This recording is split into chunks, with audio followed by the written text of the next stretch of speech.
Hello YouTube family, Radhe Radhe, जय माता दी। हम आप सबके बीच में एक चुटकुला नाच गीत लाए। सुनिए, गाना पसंद आए तो कमेंट में बताना। जय माता दी। बिना गुण के मेहरिया पाले परी, बिना गुण के मेहरिया पाले परी, पाले परी हो राम पाले परी, पाले परी हो राम पाले परी, बिना गुण के मेहरिया पाले परी, बिना गुण के मेहरिया पाले परी।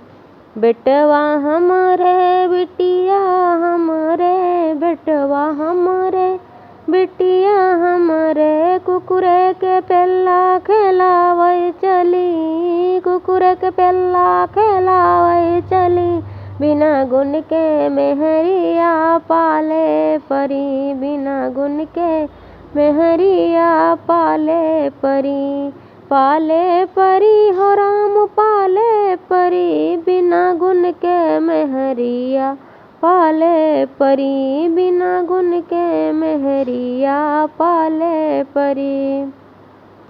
गैया हमरे भैंसिया हमरे, गैया हमरे भैंसिया हमरे, बकरी लइके चरावे चली, बकरी लइके चरावे चली, बिना गुण के मेहरिया पाले परी, बिना गुण के मेहरिया पाले चल, पाले परी हो राम पाले परी, पाले परी हो राम पाले परी, बिना गुण के मेहरिया पाले परी, बिना गुण के मेहरिया पाले परी।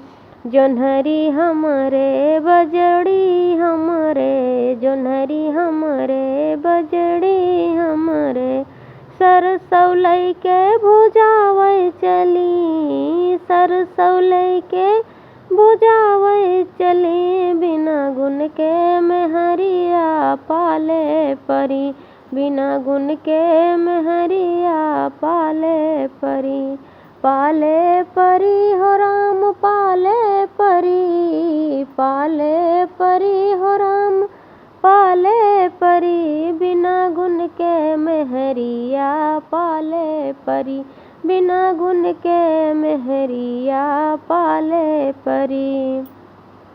हसिया हमरे खुरपी हमरे, हसिया हमरे खुरपी हमरे, चाकू लइके निरावे चली, चाकू लइके निरावे चली, बिना गुण के मेहरिया पाले परी, बिना गुण के मेहरिया पाले परी, पाले परी हो राम पाले परी, पाले परी हो राम पाले परी, बिना गुण के मेहरिया पाले परी, बिना गुण के मेहरिया पाले परी।